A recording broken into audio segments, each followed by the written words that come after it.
Yes! Zach Ertz, Chandler Jones, two guys who were complaining to refs all game and celebrating plays that shouldn't have been celebrated. Suck on my balls, you lost. You guys suck. Celebrate this, Zach Ertz. Celebrate this 9-6 record. Suck my balls. Please. You suck. You suck. You are terrible. You let a team with Jahlil Addae at starting safety lock you up in the closing minutes. We didn't have Darius Leonard. We didn't have Kari Willis. Even Andrew Sendejo was injured. And we had Julian Davenport at tackle. And anybody who's seen this team before knows Julian Davenport at left tackle is like having Down syndrome on your offense. It is terrible. It is like Carmelo Anthony in the locker room a few years ago. Like, it just makes everybody else on the offensive line instantly terrible. Julian Davenport sucks really badly. You had Julian Davenport in there, who sucks. You have Will Fries, who I think he did a decent job, but it's still his first NFL start. Danny Pinter's actually good. Then Chris Reed goes down. You have Matt Pryor in there, who he's decent, but he got too many penalties tonight. There was only one starting offensive lineman in Braden Smith, who I'm pretty sure he's a Pro Bowl alternate. He's a good offensive lineman. He's a good right tackle, but just having one good offensive lineman, like, we're not back to the Ryan Grigson years here. Like, we don't do that anymore. But Jonathan Taylor still managed to rush for 108 yards behind a bad offensive line. So for the people who are going to be like, oh, Jonathan Taylor, he's only good because he has a good offensive line. What do you call this? What do you call it? Because the backups got injured. And he still did good. He had Julian Davenport at left tackle. And he still rushed for over 100 yards. MVP. If Derrick Henry does this, then it's all over the news. So Jonathan Taylor better be all over the news too, because he was on it before. But the one criticism was it's only because he has a good offensive line. Here you go. Here's Jonathan Taylor's amazing performance against a good team behind a terrible offensive line.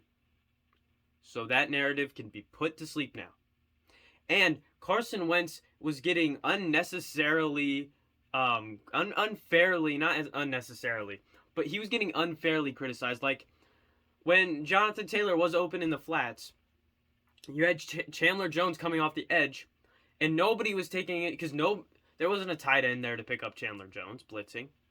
So, of course, Carson Wentz is going to get rid of the ball as soon as he can, because that's what you're supposed to do. So he does it. He gets it to Michael Pittman, who looked like he could have been open.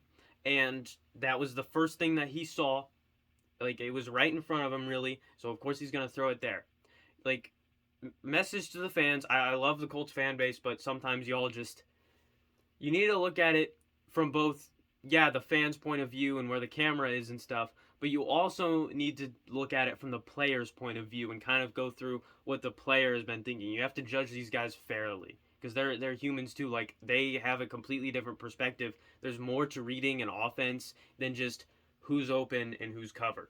You're reading where guys are, where they're located at on the field, because it could indicate what kind of zone they're in, or if they're a QB spy, or if they're blitzing. If you have an edge rusher, or not, he's not an edge rusher. Chandler Jones is a linebacker. But if you have a guy blitzing, unpicked up, nobody to block him, you get rid of that ball as fast as you can. You get rid of it as fast as you can, because if you hold on to it for a second too long, you're sacked. And in this game, that could have meant us losing in this game. You saw how tight it came in there at the end. So I just feel like, as fans, we need to take a step back. What I try to do is I go through the process of, like, where the camera is, what it looks like from there, and what the player could have been thinking. Because, I already went through it, but you go through what the player was also thinking, because the player's the one who made the decision, so why wouldn't you go through what he could have been thinking?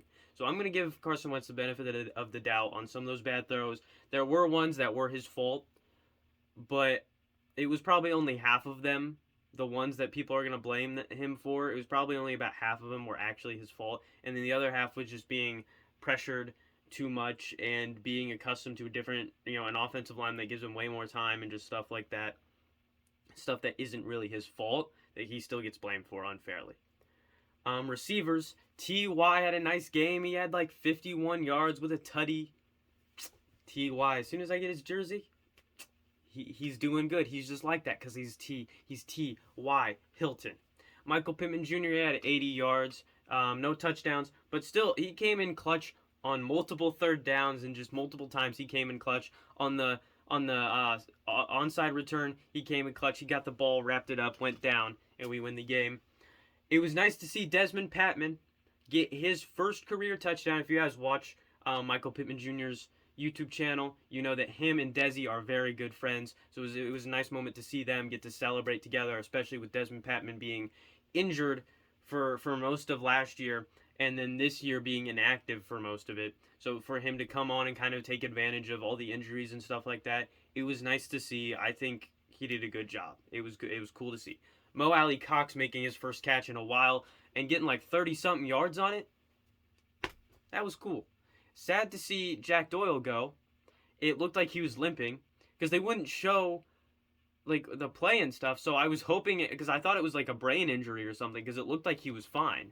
So I thought like he got hit in the head wrong or something. And with Jack Doyle getting older and stuff like that, I don't want that to happen to him because that would just be bad. That would just be really bad.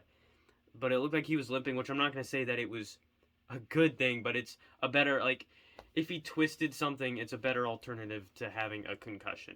I've had both twists and a concussion, and I can tell you, I'd rather, like, twist my ankle or something and be out for a few days than get a concussion and be out for, like, 2 weeks.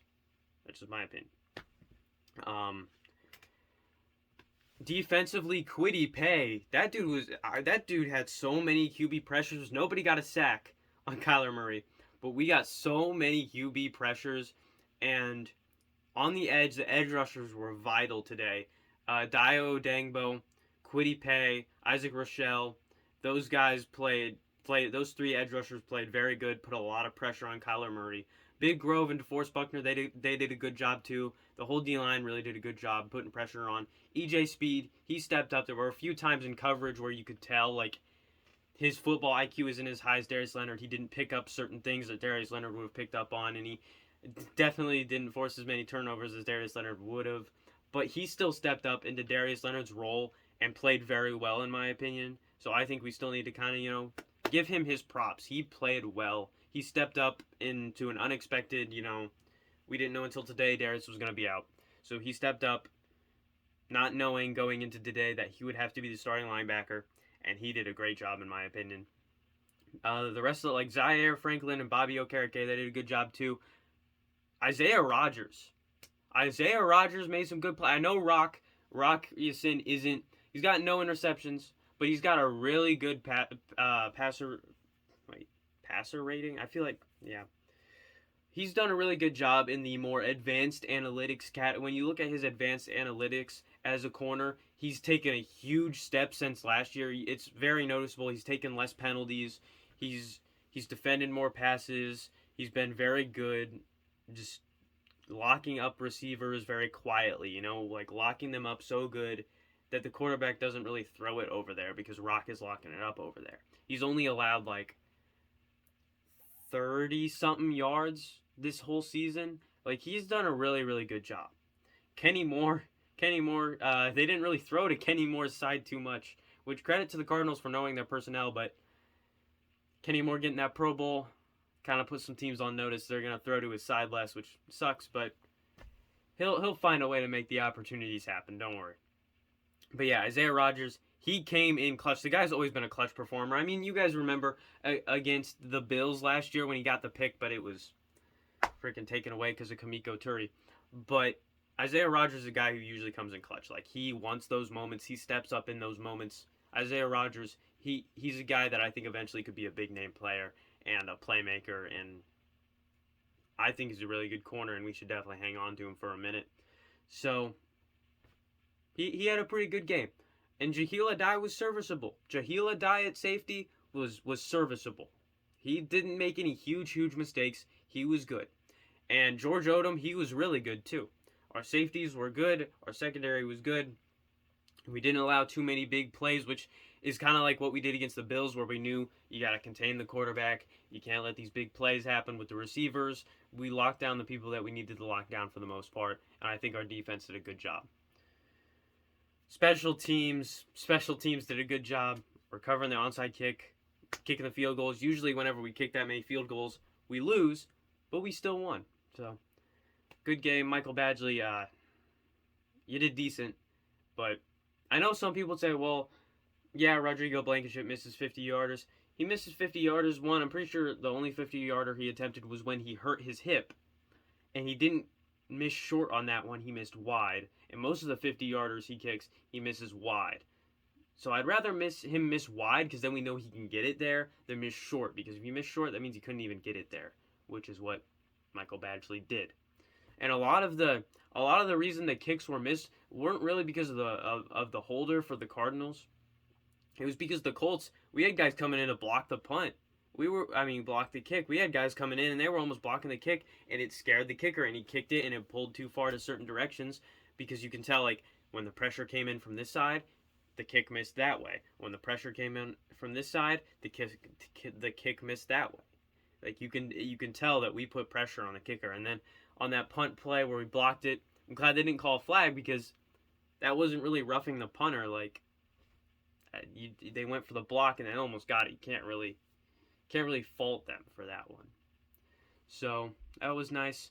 I know there are going to be some Cardinals fans that do complain about the penalties, but we got equally as bad penalties called on us too, and we were missing way more key players. Like, in the battle of the excuses, the Colts still win, and they got the victory. So please, kindly, shut up. You lost. Hold your L, please. Thank you.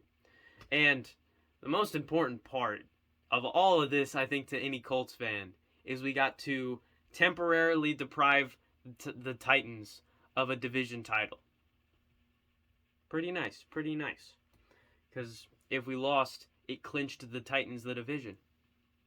Nobody wants that. We don't need Ryan Tannehill getting any more overrated than he already is. Ryan Tannehill is an overrated handoff expert to Derrick Henry. And even when Derrick Henry's out, the Titans still have a good run game. And he's an expert at just handing off the ball. He doesn't fumble that much, so he's pretty good at it.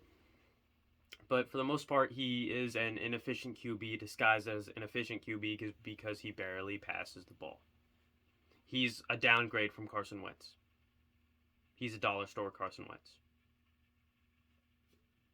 But it's nice to deprive the Titans of something for a little bit. They'll probably get the division title, but we want to keep it away from them as much as possible, and at least want to make it a little tight in the closing weeks, just to make Titans fans sweat a little.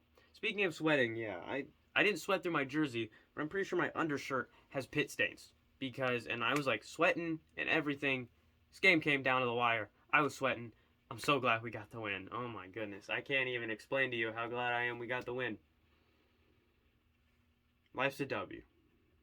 Life's a W right now. The Colts just won, man. The Colts just won. It's hard to believe that we just got another marquee victory. First the Patriots, and then the Cardinals. Next up we got the Raiders. We're going to be just as banged up probably, but we should win it. We should win it. See you guys next time. As always, I'm not funny. Merry Christmas, and Colts fans, we can sit back and relax for a little bit.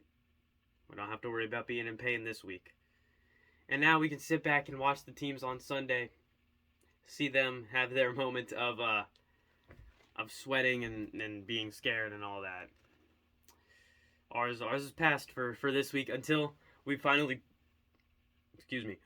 play on a Sunday, which is against the Raiders. I'm pretty sure it's on a Sunday. I forget if it's a 1 p.m. game or like a 4 o'clock one. I'll have to check out. I think it's 1 p.m. But yeah, see you guys next time. Just got unlucky on a few plays tonight. You know, one of those plays, I thought he was standing still, but he just hit the shit out of that one guy, and the guy went flying. They blew the whistle, and they called it on him.